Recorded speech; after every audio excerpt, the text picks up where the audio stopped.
1979 débarque sur nos petits écrans nationaux Watu Watu, le super oiseau de l'espace.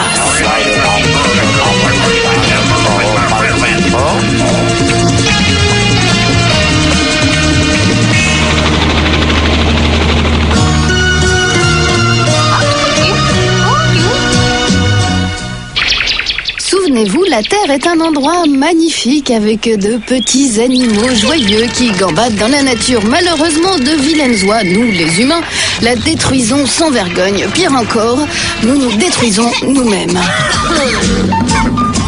Il nous fallait donc un super héros, le Watu Watu, pour veiller sur nous et nous apprendre par exemple les rudiments de l'architecture.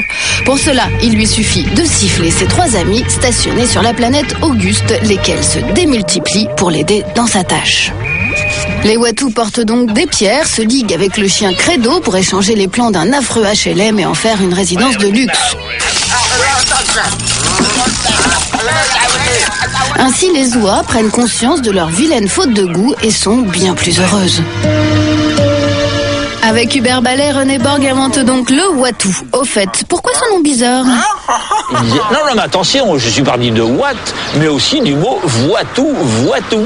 Donc c'est un animal qui voit tout. Voilà la légende du nom. Et ce que le Watu observe, ce sont des oies, mais il a failli en être autrement. Et il avait l'idée de corbeaux, qui étaient les terriens. Mais les corbeaux avaient déjà été faits par plusieurs producteurs et réalisateurs américains.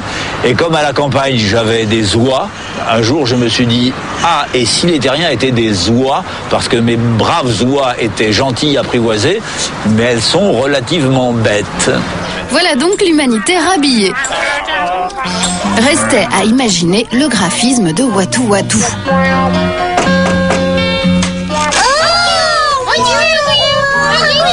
Graphisme, Hubert avait déjà donné cette espèce de forme ovoïde, mais il voyait une queue en panache énorme qui coûte très cher en dessin animé, à animer. Et moi, j'ai simplifié et donné les 4 plumes. Le Watu était né. Vous savez, dans le dessin animé, il faut des grands yeux pour expression, des grandes mains pour souligner l'expression et le sentiment. Une fois l'image au point, il fallut choisir les voix des personnages. Notamment, j'avais pris le gentil et débutant Villeray qui m'a dit « J'arrive pas à faire ce que tu veux ». Donc, Madame Ballet, Michel, qui était dans le studio, je dis « Bien, essaie-toi ». Et c'est Madame Ballet qui s'y colle.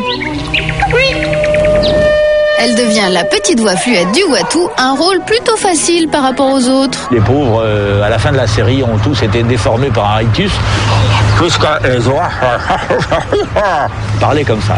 Les Watu Watu se transforment donc pour faire rêver les enfants à un monde meilleur, un rêve qui s'achève en 1980, mais qui restera gravé dans les mémoires comme un message de bonne conduite pour les adultes. Vous savez, Saint-Exupéry disait nous n'héritons pas la terre de nos parents, ce sont nos enfants qui nous la prêtent.